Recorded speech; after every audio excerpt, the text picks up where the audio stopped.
बिस्मिल्लाहिर्रहमानिर्रहीम। अस्सलाम वालेकुम स्टूडेंट्स, हम डायोड एंड एप्लीकेशन में अपने रेक्टिफिकेशन वाले टॉपिक को कंक्लूड कर चुके हैं, जिसमें हमने ये देखा कि एक अल्टरनेटिंग करंट सोर्स से जनरेट होने वाले वोल्टेज को हमने डायरेक्ट करंट वोल्टेज में कन्वर्ट कर दिया।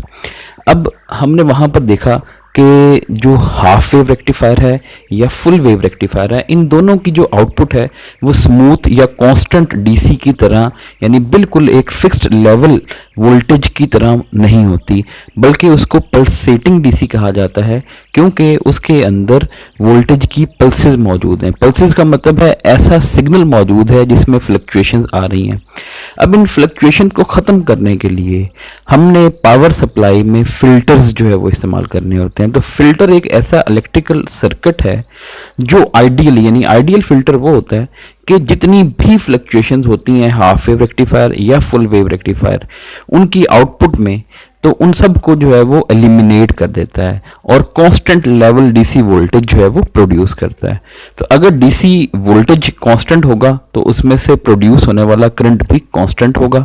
तो फिल्टर्स को नॉर्मली इम्प्लीमेंट करने के लिए हमें या तो कैपेसिटर्स की ज़रूरत पड़ती है या कॉइल्स यानी इंडक्टर्स की ज़रूरत पड़ती है।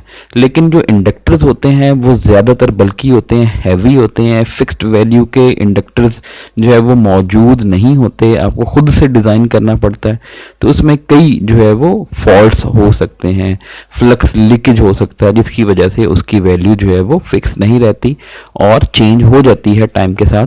इसलिए प्रेफर ये किया जाता है कि फ़िल्टर के तौर पे हम जिस डिवाइस को इस्तेमाल करें वो कैपेसिटर होना चाहिए।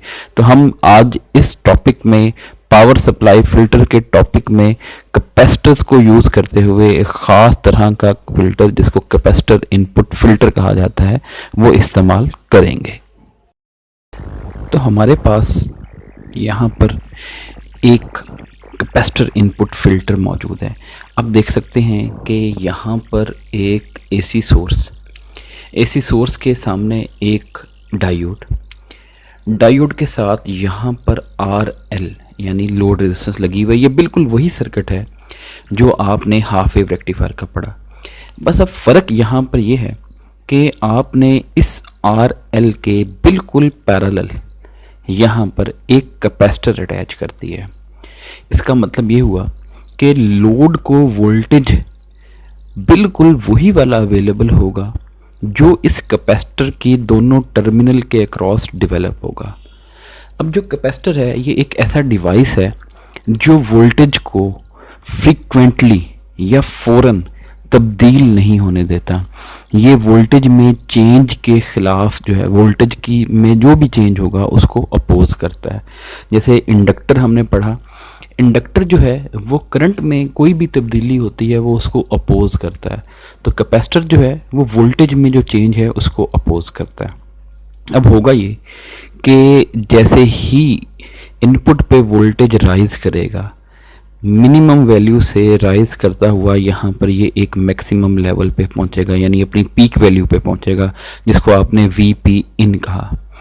तो उस वक़्त ये डायोड फॉरवर्ड बाइस हो जाएगा।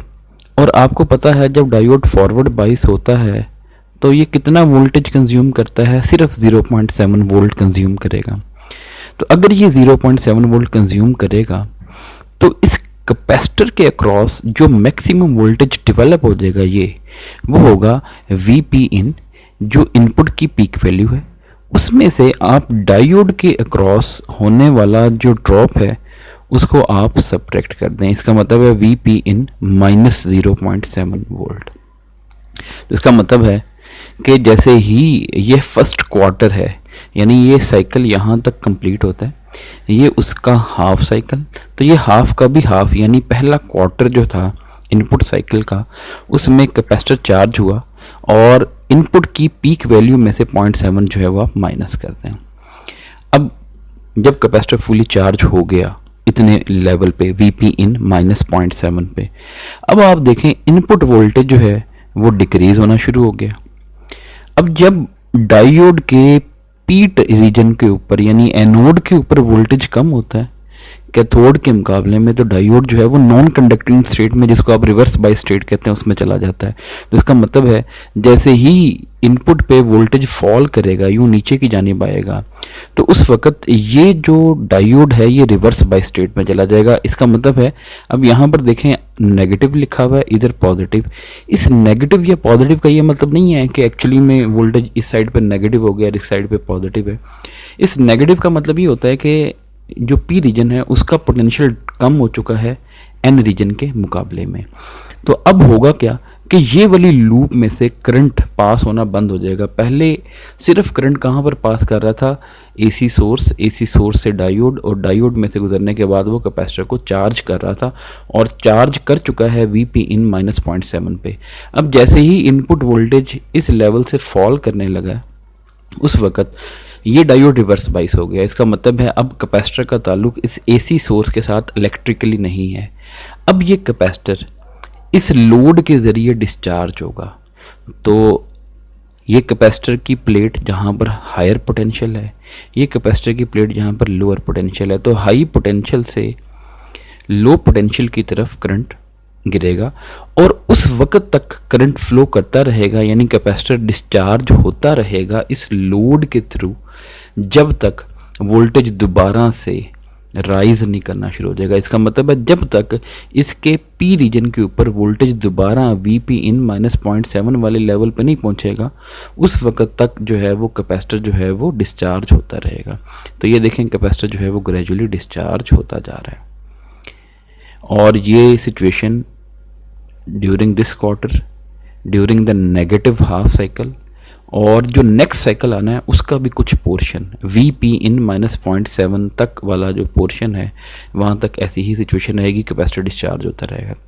अब जब दोबारा से आप इस पॉइंट पे पहुँचे, तो अब कैपेसिटर का जो वोल्टेज है वो डिस्चार्ज होके कुछ कम रह चुका है। वो वीपी इन -0.7 पे था, लेकिन डिस्चार्जिंग के बाद वो काफ़ी कम हो चुका है।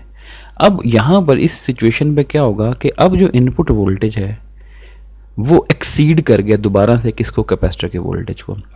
कैपेसिटर का वोल्टेज जो है वो कैथोड के साथ अटैच है और इनपुट वोल्टेज एनोड के साथ अटैच है।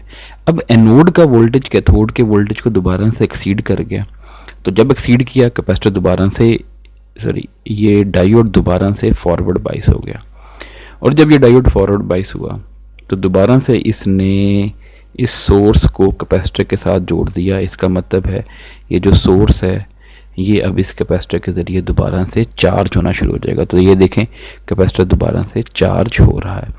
तो इसका मतलब ये हुआ कि अब हमेशा ऐसे होना है कि कैपेसिटर ने लोड के ज़रिए डिस्चार्ज होना है और इस इनपुट और इस डायोड के ज़रिए चार्ज होना है। अब आपको सबको पता है कि कैपेसिटर का एक टाइम कांस्टेंट होता है जिसको चार्जिंग टाइम कांस्टेंट या डिस्चार्जिंग टाइम कांस्टेंट कहा जाता है, और वो जो टाइम कांस्टेंट होता है वो रेजिस्टर की वैल्यू और कैपेसिटर की वैल्यू के प्रोडक्ट के इक्वल होता है। अब कैपेसिटर चार्ज होता है डायोड के ज़रिए, तो कैपेसिटर अगर डायोड के ज़रिए चार्ज हो रहा है तो डायोड की जो डायनामिक रेजिस्टेंस है वो आप सब लोग जानते हैं, जिसको हमने कहा था आर डी प्राइम। तो डायनामिक रेजिस्टेंस कैपेसिटर की बहुत कम थी।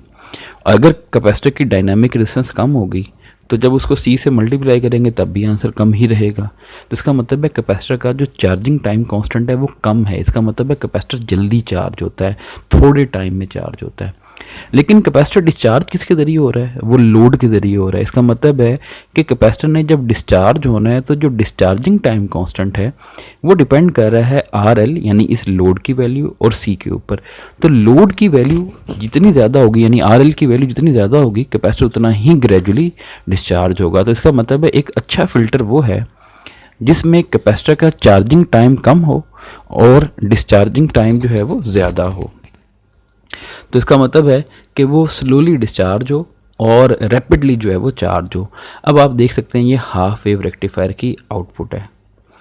अब आप डॉटेड लाइन से ये आपको हाफ वेव रेक्टिफायर की आउटपुट शो की हुई है, लेकिन जब आप फ़िल्टर की आउटपुट लेंगे यानी हाफ वेव रेक्टिफायर के साथ आपने कैपेसिटर इनपुट फ़िल्टर जब इस्तेमाल कर लिया होगा तो उस वक्त जो सिचुएशन बनेगी वो ये होगा कि ये ग्रेजुअली कैपेसिटर चार्ज हुआ मैक्सिमम वैल्यू पे, और चार्ज होने के बाद वो डिस्चार्ज हुआ लोड के ज़रिए, फिर चार्ज हुआ और फिर डिस्चार्ज हुआ।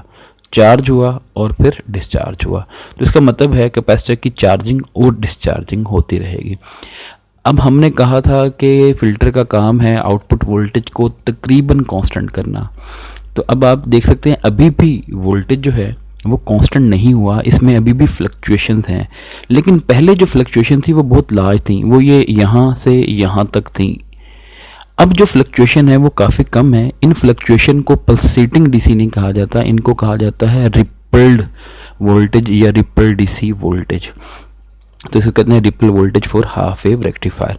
तो अब ये जो मैक्सिमम टॉप वाली लेवल है और ये डिस्चार्जिंग के बाद ये जो मिनिमम लेवल है, इन दोनों के दरमियान जो डिफरेंस होता है उसको कहते हैं peak to peak ripple voltage. Peak to peak का मतलब है, यानी एक पीक का मतलब है हाईएस्ट लेवल और एक पीक का मतलब है लोएस्ट लेवल।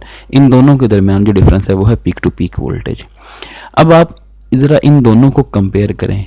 यहाँ पर देखें चार्जिंग टाइम बहुत कम, डिस्चार्जिंग देखें कितनी स्लो हो रही है। यहाँ पर डिस्चार्जिंग जो है वो फास्ट हो रही थी, यानी तेज़ी से डिस्चार्ज हो रहा था, ज़्यादा नीचे की तरफ आ रहा था।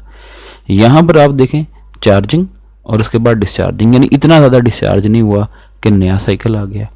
अभी चार्ज हुआ था फिर डिस्चार्ज हुआ। तो इसका मतलब है यहाँ पर जो peak to peak ripple voltage है वो कम है, यहाँ पर जो peak to peak ripple voltage है वो ज़्यादा है इन दोनों लेवल के दरमियान। तो इसका मतलब है ये एक अच्छा स्मूथ फिल्टर कंसिडर होगा इसके मुकाबले में। तो आइडियली तो इसको बिल्कुल कांस्टेंट होना चाहिए, यानी डिस्चार्ज नहीं होना चाहिए, बस कांस्टेंट हो जाना चाहिए। लेकिन ऐसा कभी भी जो है वो आप आइडियल केस अटेन नहीं कर पाते। अब नेक्स्ट देखें फुल वेव रेक्टिफायर और हाफ वेव को कंपेयर करें। अब देखें हाफ वेव में एक साइकिल आता है आउटपुट पे, एक साइकिल एब्सेंट होता है, एक साइकिल आता है और एक साइकिल एब्सेंट होता है। इसका मतलब है चार्जिंग तो हो गई यहाँ पर, डिस्चार्जिंग के लिए कैपेसिटर को काफ़ी ज़्यादा टाइम मिल जाता है। और अगर टाइम ज़्यादा मिलेगा तो कैपेसिटर ज़्यादा डिस्चार्ज होगा, और अगर कैपेसिटर डिस्चार्ज ज़्यादा होगा तो ये जो रिपल बनेगा, यानी ये पीक और ये नेगेटिव पीक, इन दोनों के दरमियान जो रिपल बनेगा वो रिपल के लेवल काफ़ी ज़्यादा होगा, जैसे कि यहाँ पर दिखाई दे रहा है आपको। अब इसके नीचे देखें full wave rectifier. Full wave में आपको पता है कि दोनों वेव्स ही प्रेजेंट हैं, ये पहला हाफ साइकिल, ये दूसरा हाफ साइकिल। कैपेसिटर चार्ज हुआ, उसके बाद डिस्चार्ज हुआ। अभी कैपेसिटर इतना ज़्यादा डिस्चार्ज नहीं हुआ था कि दोबारा से चार्जिंग स्टार्ट हो गई और फिर दोबारा डिस्चार्जिंग। तो इसका मतलब है यहाँ पर फुल वेव रेक्टिफायर में जो रिपल वोल्टेज है, ये वाला जो रिपल वोल्टेज है ये कम है किसके मुकाबले में, हाफ वेव के मुकाबले में। यानी अगर दोनों में लोड की वैल्यू जो है वो सेम हो, यहाँ पर भी आरएल की वैल्यू 10 किलो ओम है, यहाँ पर भी आरएल की value let's suppose 10 kilo ohm है, और कैपेसिटर की वैल्यू भी सेम है, तो यहाँ पर रिपल बड़ा मिलेगा, यहाँ पर रिपल छोटा मिलेगा। लेकिन फ़र्क ये होगा कि यहाँ पर रिपल की फ्रिक्वेंसी कम है, क्योंकि एक दफ़ा वोल्टेज राइज हुआ फिर कम हुआ, राइज हुआ और कम हुआ, राइज हुआ और कम हुआ। तो इसका मतलब यहाँ पर अगर आप देखें आपको 4 साइकिल्स दिखाई दे रहे हैं रिपल के। यहाँ पर चेक करें, यहाँ पर 8 साइकिल्स आपको दिखाई दे रहे हैं। इसका मतलब है जितने टाइम में हाफ वेव रेक्टिफायर में 4 रिपल आते हैं, फुल वेव रेक्टिफायर में 8 रिपल्स आते हैं। इसका मतलब है इन दोनों में अगर आप कंपैरिजन करें कि ऊपर जो रिपल वोल्टेज था पीक टू पीक वो ज़्यादा था नीचे के मुकाबले में, जो कि एक अच्छी बात नहीं है। ऊपर रिपल फ्रिक्वेंसी कम थी क्योंकि एक साइकिल यहाँ पर कंप्लीट होता था, नीचे रिपल फ्रिक्वेंसी डबल है क्योंकि एक साइकिल यहाँ पर ही क्या हो गया है, कंप्लीट हो गया। इसका मतलब है फुल वेव रेक्टिफायर में रिपल वोल्टेज भी कम होता है और रिपल फ्रिक्वेंसी ज़्यादा होती है। अब ये रिपल वोल्टेज का फॉर्मूला क्या होता है आप देखें जी, ये हमने रिपल, ये जो सॉलिड लाइंस हैं ये हमें रिपल की वैल्यू जो है वो ये शो की हुई है। आप देखें ये है हमारा ज़ीरो वाला लेवल, ये वाला बेस लेवल। अब ये जो बिल्कुल टॉप लेवल है इसे कहते हैं वीपी रेक्टिफाइड, यानी ये रेक्टिफाइड वोल्टेज की पीक वैल्यू। आप देख चुके हैं कि अगर हाफ वेव रेक्टिफायर होगा तो इस पीक वैल्यू को कहा जाएगा वीपी इन -0.7, क्योंकि हाफ वेव रेक्टिफायर में आपको पता है एक ही डायोड होता है। अगर आप फुल वेव रेक्टिफायर इस्तेमाल कर रहे हैं और उसको सेंटर टैप ट्रांसफार्मर के थ्रू जो है वो आपने डिज़ाइन किया हुआ है, तो वो जो वीपी रेक्टिफाइड होगा, रेक्टिफाइड वोल्टेज की जो पीक वैल्यू है वो किसके बराबर होगी, वो होगी जी वी सेकेंडरी ओवर 2 -0.7। और अगर आपने इस्तेमाल किया है फुल वेव ब्रिज रेक्टिफायर, तो उस वक्त होगी वी पी इन -1.4। उसके बाद ये टॉप और ये बॉटम, इन दोनों रिपल के दरमियान जो डिफरेंस है जिसको आपने क्या कहा हुआ है, we are peak to peak, यानी रिपल वोल्टेज और इसकी पीक टू पीक वैल्यू।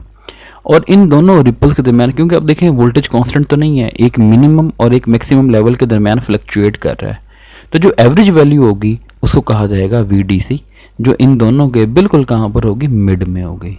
अब आपने वी डी सी और V are peak to peak, इन दोनों की हम देखते हैं कि कैपेसिटर इनपुट फिल्टर के केस में इन दोनों की वैल्यूज़ क्या होती हैं। तो अगर आप देखें जी, रिपल फैक्टर, हमने जब full wave rectifier half wave rectifier पढ़ा तो उस वक्त हमने ये रिपल फैक्टर डिफाइन किया एक चीज़। अब रिपल फैक्टर जो है वो क्या होता है, peak to peak ripple voltage divided by average या डीसी वोल्टेज। अब कैपेसिटर इनपुट फिल्टर में जो peak to peak ripple voltage होता है उसका फॉर्मूला ये होता है 1/f into R L into C into V P rectified. V P rectified कैसे मालूम करना है वो मैं आपको पीछे बता चुका हूँ कि हाफ वेव के केस में कैसे मालूम करेंगे और फुल वेव के केस में कैसे मालूम करेंगे। अब देखें जी, ये रिपल वोल्टेज किन किन चीज़ों के इन्वर्सली प्रोपोर्शनल है, फ्रीक्वेंसी के इन्वर्सली प्रोपोर्शनल, लोड रेजिस्टेंस के इन्वर्सली प्रोपोर्शनल, कैपेसिटर के इन्वर्सली प्रोपोर्शनल। जब आप लोड और कैपेसिटर की वैल्यू को फिक्स कर देंगे तो इसका मतलब है एफ़ की वैल्यू जो है वो तो है इनपुट की फ्रीक्वेंसी, लोड आपने जो आपको गिवन होगा आपने ऑब्वियसली वही चीज़ चलानी है, आप खुद से लोड को बढ़ा या कम नहीं कर सकते। तो एक्चुअली में ये किस चीज़ पर डिपेंड कर रही है, सी के इन्वर्सली प्रोपोर्शनल। इसका मतलब ये होगा कि जैसे जैसे सी की वैल्यू बढ़ेगी रिपल वोल्टेज कम होगा। इसका मतलब है एक बड़ा कैपेसिटर जो है वो ज़्यादा रिपल्स को एलिमिनेट करता है, एक छोटा कैपेसिटर जो है वो एलिमिनेट नहीं कर पाता सही तरह से। और डीसी वोल्टेज जो है वो किसके बराबर होता है, 1 - 1/2f RLC। यहाँ पर भी आप देखें कि फ्रीक्वेंसी जो है वो क्या है, उसके इन्वर्सली प्रोपोर्शनल, RL के इन्वर्सली प्रोपोर्शनल, सी के इन्वर्सली प्रोपोर्शनल। तो आप रिपल वोल्टेज, एक आइडियल जो डीसी वोल्टेज होता है उसका रिपल 0% होना चाहिए। इसका मतलब उसमें रिपल होना ही नहीं चाहिए क्योंकि कांस्टेंट लेवल होना चाहिए उसका। तो जितना रिपल वोल्टेज कम से कम होगा उतना ही रिपल फैक्टर भी कम होगा। तो फ्रीक्वेंसी बढ़ने से रिपल फैक्टर कम होता है, आरएल की वैल्यू बढ़ने से रिपल फैक्टर कम होता है, कैपेसिटेंस की वैल्यू बढ़ने से रिपल फैक्टर कम होता है। आप इन दोनों के ऊपर आपका कंट्रोल नहीं है, आपका कंट्रोल है कैपेसिटर पे। तो use a larger value capacitor, जितना बड़ा कैपेसिटर इस्तेमाल करेंगे उतना ही बेहतर होगा। अब कई दफ़ा ऐसा होता है, आपको पता है कि ये कैपेसिटर शुरू में जब आपने लगाया हुआ, देखें जी यहाँ पर एक ट्रांसफार्मर है, इस ट्रांसफार्मर के आगे एक ब्रिज रेक्टिफायर है और ब्रिज रेक्टिफायर के आगे एक कैपेसिटर और रेजिस्टर यानी कि लोड रेजिस्टेंस लगी हुई है। अब ये कैपेसिटर फिल्टर के तौर पे काम कर रहा है।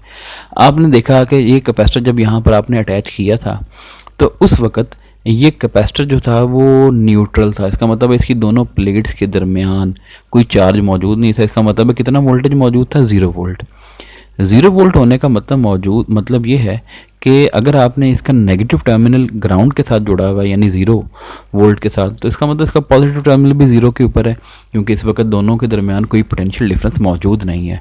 अब आपने क्या किया कि आपने जब स्विच को क्लोज़ किया, यानी जब आपने इस मेन सर्किट को ऑन किया इस स्विच को क्लोज़ करके, तो सपोज कर लेते हैं कि उस वक्त हमारा जो इनपुट वोल्टेज था वो अपने पीक लेवल के ऊपर था। पाकिस्तान में जो पीक वैल्यू होती है यानी आरएमएस वैल्यू होती है मैक्सिमम सिंगल फेज़ में, वो होती है 220 वोल्ट के राउंड अबाउट। तो ये 220 वोल्ट पे आया, तो इसका मतलब है बहुत लार्ज करंट इनपुट में से पास करेगा। अब ये 0 वोल्ट का मतलब है ये कैपेसिटर बिल्कुल ऐसे बिहेव करेगा जैसे शॉर्ट सर्किट है। और हम पढ़ चुके हैं सर्किट एनालिसिस में कि शॉर्ट सर्किट मींस ऐसा डिवाइस, ऐसा इलेक्ट्रिकल सर्किट जिसमें से मैक्सिमम करंट जो है वो पास करता है। तो इसका मतलब ये हुआ कि मैक्सिमम करंट पास करेगा। उस मैक्सिमम करंट को क्या कहा जाता है, सर्ज करंट कहा जाता है। सर्ज का मतलब है for a very short duration बहुत लार्ज अमाउंट ऑफ करंट जो है वो पास करता है। तो उससे हो सकता है ये कैपेसिटर जल जाए या ये डायोड जो है वो क्या हो जाए, जल जाए। उनसे बचने के लिए क्या किया जाता है, एक सर्ज रेजिस्टेंस लगा दी जाती है। वो अब आपकी मर्जी है, अब आप इस कैपेसिटर से पहले यहाँ पर लगा दें या अगर आप यहाँ पर लगाना चाहते हैं तो यहाँ पर लगा दें। इस तरह से जैसे ही आप सर्ज रेजिस्टेंस लगा देंगे तो अगर इवन 220 वोल्ट वाले इंस्टेंट के ऊपर भी आप जो है स्विच को क्लोज करेंगे तो उस वक्त जो है वो आपका सर्किट जो है वो जलने से बच जाएगा। एक और जलने से बचाने के लिए ये होता है कि हम यहाँ पर एक फ्यूज़ लगा देते हैं। इस फ्यूज़ की एक पर्टिकुलर रेटिंग रख देते हैं कि मसलन ये 1 एम्पेयर से ज़्यादा करंट जो है जैसे ही होगा तो ये फ्यूज़ खुद ब खुद ब्लो हो जाता है। इसे कहा जाता है स्लो ब्लो फ्यूज़, जो स्लोली जो है वो क्या कर जाता है, ब्लो कर जाता है। नेक्स्ट है जी वोल्टेज रेगुलेटर।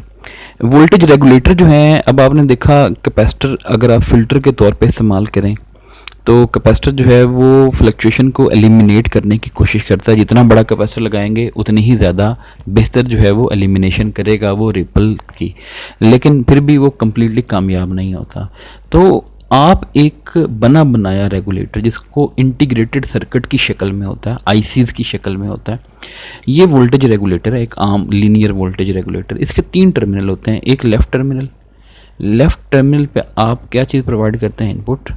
एक राइट टर्मिनल जहाँ पर आपको क्या मिलता है, आउटपुट। और सेंटर वाला टर्मिनल जो होता है वो क्या होता है, ग्राउंड या न्यूट्रल या रेफरेंस टर्मिनल। तो आप इसकी इनपुट पे फ्लक्चुएटिंग वोल्टेज दे देते हैं। अब देखें ये हमारा ट्रांसफार्मर, उसके आगे ब्रिज रेक्टिफायर। अब देखें यहाँ पर 220 वोल्ट मिला, स्टेप डाउन ट्रांसफार्मर ने उसको 12.6 वोल्ट आरएमएस में कन्वर्ट किया, डायोड की मदद से इसको रेक्टिफाई किया गया। यहाँ पर अब आपको जो है वो तकरीबन 10.2 वोल्ट मिलेगा अगर 12.6 वोल्ट यहाँ पर अवेलेबल है। कैपेसिटर जो है वो फिल्ट्रेशन कर देता है। कैपेसिटर फिल्ट्रेशन के बाद ये वोल्टेज रेगुलेटर एक ऐसा सर्किट है जिसकी इनपुट पे वोल्टेज फ्लक्चुएट कर रहा होगा लेकिन ये आउटपुट पे आपको फिक्स वोल्टेज देगा। तो ये जो वोल्टेज रेगुलेटर हैं बाज़ार में, लीनियर वोल्टेज रेगुलेटर जो है वो 2 सीरीज़ अवेलेबल होती हैं। 7-8 सीरीज़ है, एक 7-9 सीरीज़ है। 7-8 सीरीज़ जो है वो पॉजिटिव वोल्टेज रेगुलेटर की है, 7-9 जो है वो नेगेटिव वोल्टेज रेगुलेटर की है। जैसे मैंने यहाँ पर जो वोल्टेज रेगुलेटर कनेक्ट किया है उसका नंबर है 7805। तो 78 मीन्स पॉजिटिव और 05 मीन्स कि इसकी आउटपुट पे आपको फिक्स्ड कितना वोल्टेज मिलेगा, 5 वोल्ट। इसका मतलब है इनपुट वोल्टेज में जितना मर्जी फ्लक्चुएशन आ जाए, आउटपुट पे जो वोल्टेज है वो क्या होगा, फिक्स्ड वोल्टेज आपको मिलेगा। अब ये जो रेगुलेशन है, आपको पता है आउटपुट वोल्टेज कब चेंज हो सकता है। 2 वजूहात हैं आउटपुट वोल्टेज चेंज होने की। हो सकता है जो हमारी इनपुट पे वोल्टेज है, यानी जो पावर सप्लाई जो यहाँ पर मौजूद है वो अच्छी पावर सप्लाई नहीं है। अगर अच्छी पावर सप्लाई नहीं है तो लाजमी सी बात है कि इनपुट वोल्टेज जो है वो फ्लक्चुएट करेगा, और अगर इनपुट फ्लक्चुएट करेगा तो इसका मतलब उस आउटपुट वोल्टेज में भी फ्लक्चुएशन के चांसेस हैं। तो change in output voltage with respect to change in input voltage multiplied by 100%, उसको कहा जाता है लाइन रेगुलेशन।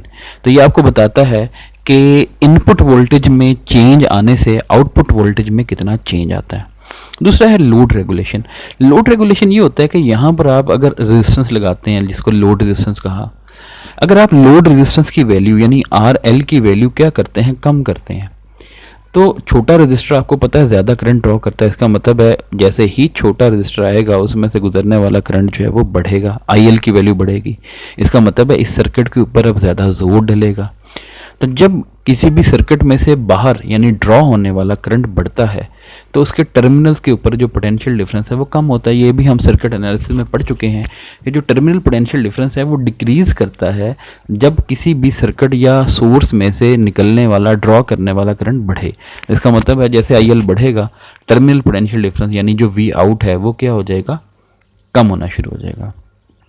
तो अब आप यहाँ पर लोड रेगुलेशन देखते हैं, VNL। NL का मतलब होता है नो लोड। नो लोड का मतलब है ओपन रखा आपने, कोई लोड नहीं डाला, इसका मतलब है कोई करंट नहीं है, आउटपुट वोल्टेज फिक्स्ड है, maximum 5 volt.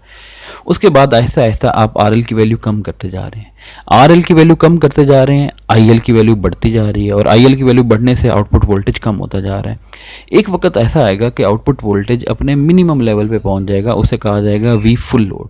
V full load का मतलब है इस वक्त करंट अपने मैक्सिमम लेवल पे पहुंच गया, इससे मज़ीद ज़्यादा करंट अगर आप इससे ड्रॉ करने की कोशिश करेंगे तो ये वोल्टेज रेगुलेटर जो है वो डैमेज हो जाएगा।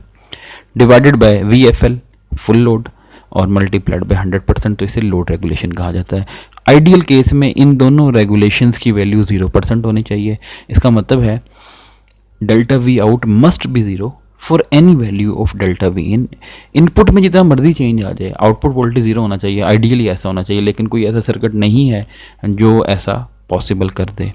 लोड रेगुलेशन, आप आउटपुट पे आर की वैल्यू जितनी मर्जी चेंज करते जाएं, लोड की में से गुजरने वाला करंट जितना मर्जी चेंज हो जाए, ये दोनों वोल्टेजेस आपस में बराबर होने चाहिए। इसका मतलब है बेशक ज़्यादा लोड डालें, थोड़ा लोड डालें, रेगुलेटर की आउटपुट जो है वो क्या होनी चाहिए, कांस्टेंट होनी चाहिए।